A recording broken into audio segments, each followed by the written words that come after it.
ఒక ఎమ్మెల్యే రెండు పార్టీలు ఇదే ఇప్పుడు తెలంగాణ పాలిటిక్స్ లో హాట్ టాపిక్. క్లీన్ చిట్ తో ముగిసిందనుకున్న కథ మళ్లీ కోర్టు మెట్లెక్కింది.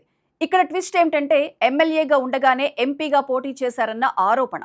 ఇది రాజకీయమా లేదంటే లీగల్ ట్రాప్ లో పడేసే స్ట్రాటజీనా? హైకోర్టు నోటీసులు అంటే విషయం సీరియస్ అన్న సంకేతమా? ఒకే నాయకుడు రెండు పార్టీలతో ప్రయాణం, చట్టం ఏమంటోంది? అసలు ఏంటా కథ? తెలంగాణ రాజకీయాల్లో మరో ఆసక్తికరమైన పరిణామం చోటు చేసుకుంది. సాధారణంగా పార్టీ మార్పులు, అనర్హత వేటు అంశాలు కొత్తవి కావు. కానీ ఈసారి వచ్చిన ట్విస్ట్ మాత్రం పూర్తిగా భిన్నంగా కనిపిస్తోంది.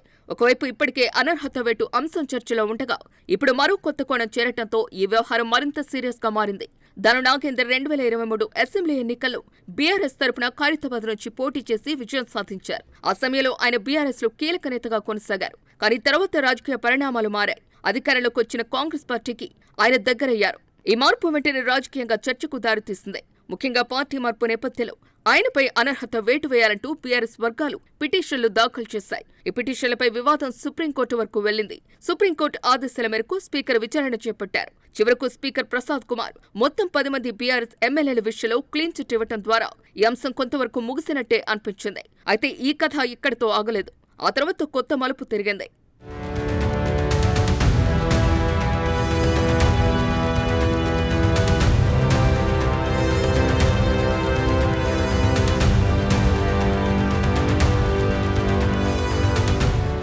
ఈసారి బీజేపీ రంగంలోకి దిగింది. ఎలేటి మహేశ్వరరెడ్డి హైకోర్టులో ఒక పిటిషన్ దాఖలు చేశారు. ఈ పిటిషన్లో ఆయన ఒక కీలక అంశాన్ని ప్రస్తావించారు. 2024 పార్లమెంట్ ఎన్నికల సమయంలో దాను నాగేందర్ కాంగ్రెస్ పార్టీ టికెట్పై ఎంపీ అభ్యర్థిగా పోటీ చేశారని పేర్కొన్నారు. కానీ అదే సమయంలో ఆయన బీఆర్ఎస్ ఎమ్మెల్యేగా కొనసాగుతున్నారని గుర్తు చేశారు. ఇదే ఇప్పుడు వివాదానికి కేంద్రంగా మారింది. ఇక్కడ ప్రధానంగా లేవనెత్తిన ప్రశ్న ఏమిటంటే, ఒక పార్టీ తరపున ఎమ్మెల్యేగా కొనసాగుతూ మరో పార్టీ టికెట్పై పార్లమెంట్ ఎన్నికల్లో ఎలా పోటీ చేస్తారు? ఇది చట్టబద్ధమేనా అనే సందేహం. పిటిషనర్ ప్రకారం ఇది నిబంధనలకు వ్యతిరేకమని వాదిస్తున్నారు. ఒక పార్టీకి చెందిన ప్రజాప్రతినిధి మరో పార్టీ తరపున ఎన్నికల్లో పోటీ చేయటం అనేది చట్టాన్ని ఉల్లంఘించడమే అన్నది ఆయన అభిప్రాయం.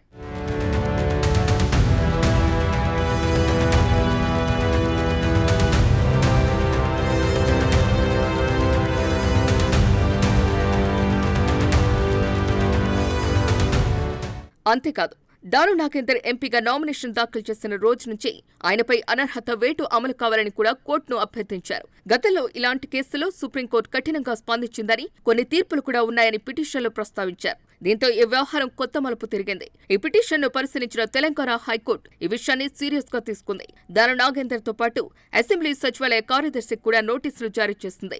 ముఖ్యంగా ఒక పార్టీ తరపున అసెంబ్లీలో ప్రాతినిధ్యం వహిస్తూ మరో పార్టీ టికెట్పై ఎలా పోటీ చేస్తారో వివరించాలని ప్రశ్నించింది. ఈ ప్రశ్న ఇప్పుడు ఈ కేసులో కీలక అంశంగా మారింది. ఇక్కడ గమనించాల్సిన విషయం ఏంటంటే, కోర్టు నోటీసులు జారీ చేయటం అంటే అది సాధారణ విషయం కాదు.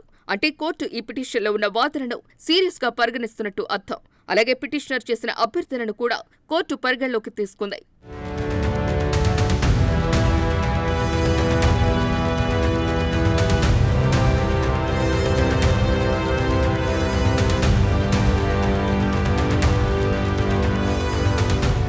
దాను నాగేందర్ ఏం సమాధానమిస్తారు? ఆయన వాదనలు ఏంటి? కోర్టు వాటిని ఎలా పరిగణలోకి తీసుకుంటోంది? వీటిపైన ఇప్పుడు అందరి దృష్టి ఉంది. ఈ కేసు తీర్పు ఎలా వస్తుంది అనేది భవిష్యత్తులో ఇలాంటి రాజకీయ పరిణామాలపై కూడా ప్రభావం చూపే అవకాశం ఉంది. మొత్తానికి చూస్తే ఇది కేవలం ఒక నాయకుడికి సంబంధించిన వివాదం మాత్రమే కాదు. పార్టీ మార్పులు, ఎన్నికల నియమాలు, ప్రజాప్రతినిధుల ప్రవర్తన వంటి అనేక అంశాలను స్పృశించే ఒక కీలక కేసుగా మారుతోంది. రాజకీయంగా ఎంత ఆసక్తికరమో చట్టపరంగా కూడా అంతే కీలకంగా మారింది. రాబోయే రోజుల్లో ఈ కేసు ఏ మలుపు తిరుగుతుందో చూడాలి.